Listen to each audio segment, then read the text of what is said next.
HL నియోజకవర్గం రణస్థలం మండలం ICDS office వద్ద పౌష్టికాహార మాసోత్సవాలు కార్యక్రమంలో భాగంగా ఐసిడిఎస్ మహిళా అభివృద్ధి శిశు సంక్షేమ శాఖ ఆధ్వర్యంలో సామూహిక అన్న ప్రసరణ నిర్వహించారు. కార్యక్రమానికి ముఖ్య అతిథిగా విచ్చేసిన అన్న ప్రసాదన చేసి అనంతరం వంటల పోటీలలో విజేతలు జయమ్మ, ఆదిలక్ష్మి, సుజాత, గౌరీలకు సన్మానం చేసిన హెచ్ఎల్ శాసనసభ్యులు నడికుడిది ఈశ్వర్రావు. కార్యక్రమంలో డీసీపీఓ రమణ గారు మరియు సిడిపిఓ ఝాన్సీ గారు మరియు ఏసీడీపీఓ ఎన్ సుగుణ మరియు ఎంపీడీఓ రమణ గారు, అంగన్వాడీ వర్కర్స్, ఎన్డీఏ నాయకులు, కార్యకర్తలు పాల్గొన్నారు.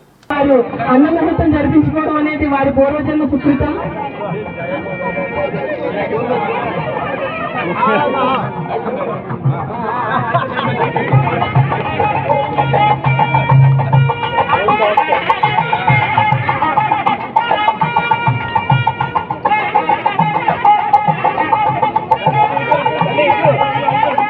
ఎంపీడీఓ గారు ధనంజయరావు గారికి మరోసారి ఐసీడీఎస్ వారి తరఫున హార్దిక స్వాగత సుమాంజలి తెలియజేసుకుంటున్నారు.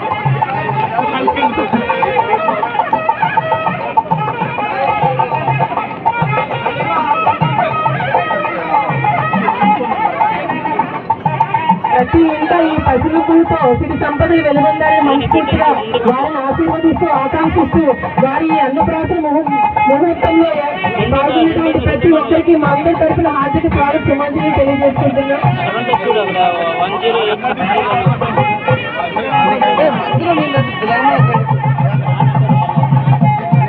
వారికి నిండు నూరేళ్లు సిరి సంపదలతో భోగ భాగ్యాలతో అదే మొదటి మెట్టుగా మరింత ఎదగాలని ఆశీర్వదిస్తూ వారికి అన్నప్రాసన కార్యక్రమం మహావైభవంగా జరుగుతోంది.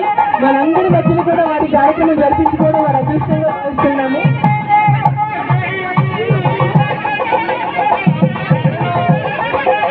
తర్వాత అన్నప్రాసన అయినటువంటి వాళ్ళందరూ కూడా ఒకసారి చూసినట్టయితే గ్రూప్ ఫోటో ఉంటుంది. ఇప్పుడు డాక్టర్లు చెప్తున్నారు మనమేమో ఖర్చుతో కూడుకున్నవి కాదు,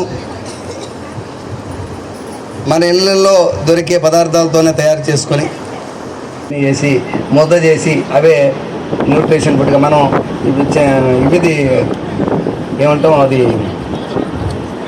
కుక్కర్ కాదు, ఇంతకుముందు పాలు తర్వాత పెడతాం కదా అన్నం పెట్టినాక సిర్లాకు, ఇంకా అంతకుముందు ఏదో వచ్చేది సిర్లాక్ కన్నా ముందు ఏమా డ్రైవ్ వైట్గా ఉండేది అది పౌడర్ డబ్బా, అటువంటివన్నీ కూడా పెట్టేవారు. ఇప్పుడు వాటి బదులుగా తల్లే ఇంట్లో చేసుకొని గ్రాయ్ పౌడర్ అటువంటివన్నీ పెట్టేవారు. వాటికన్నా ఈ బెటర్ ఏంటంటే ఏయో కంపెనీలు తయారు చేసి ఇస్తే కన్నా తల్లి తన స్వతసిద్ధంగా తయారు చేసి పిల్లలకు పెట్టుకుంటే ఆ ప్రేమతో పాటు ఆ పిల్లలు పెరుగుతారు. మనకి ఈ పౌష్టికాహార వారోత్సవాల్లో మనం ఎందుకు చేసుకుంటున్నామంటే